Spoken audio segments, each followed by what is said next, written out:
Magandang araw po muli sa ating lahat. Pagpalain tayo ng Diyos sa ating po pagdinili ngayon sa mabuting balita ng Panginoon ayon kay San Lucas, Kabanata 12, talata 49 hanggang 53 ay muli nating natunghayan ng sinasabi ni Jesus na kumbaga hindi siya dumating dito upang magdala ng kapayapaan, kundi ng apoy, no?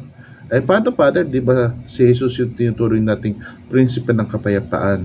Oo nga po. Pero ang tinutukoy ni Jesus ng kapayapaan, yung bang pagiging kampante, yung pagiging walang anumang gawain, walang anumang kabuhay-buhay, yung parang walang kalatoy-latoy. Sapagkat sa ating buhay, laging nandiriyan yung tinatawag na tawag sa ating bilang mga Kristiyano na talagang sumunod sa ating Panginoon. At dahil ito, hindi man tayo lagi nauunawaan ng ating kapwa-tao. Kaya nga naririyan yung paglalarawan ni Jesus na pag-aaway-away ng mga magkakamag-anak, no? Bagamat yan ay laging na ikukwento kapag may mga tao na halimbawa gusto magpari o gusto magmadre, na kung minsan hindi sila nagkakasundo ng kanilang mga magulang, no?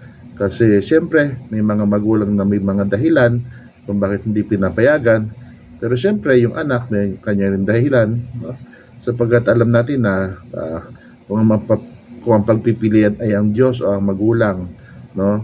Siyempre hindi dapat mawala yung paggalang sa magulang, pero yung pagsunod, sino ba dapat ang una, hindi po ba? Sa ating buhay, tingnan natin kung si Jesus ba ang nakapangyayari sa ating buhay.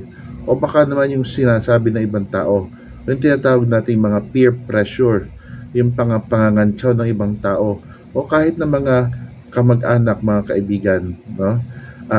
Sapagkat ang pagsunod kay Jesus ay kinakailangang maging buo ang loob natin, no? Handa tayo sa mga pagsubok.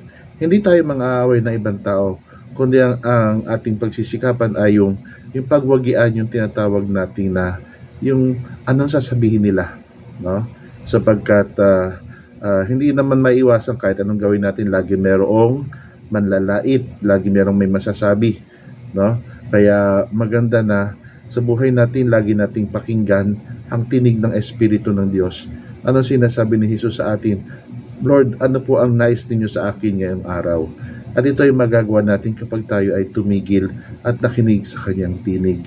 Sa kanyang tinig na nagsasalita sa ating diwa, sa ating budhi, sa ating puso. Na sana po araw-araw lagi nating tandisin, i-discern kung anong kalooban ng Diyos sa atin. Kung paano yung konkretong paraan na tayo higit na makapagmamahal sa Kanya, higit natin siyang makikilala at higit natin siyang maipakikilala sa ating mga mahal sa buhay at sa lahat ng tao. Pagpalain tayo ng Diyos.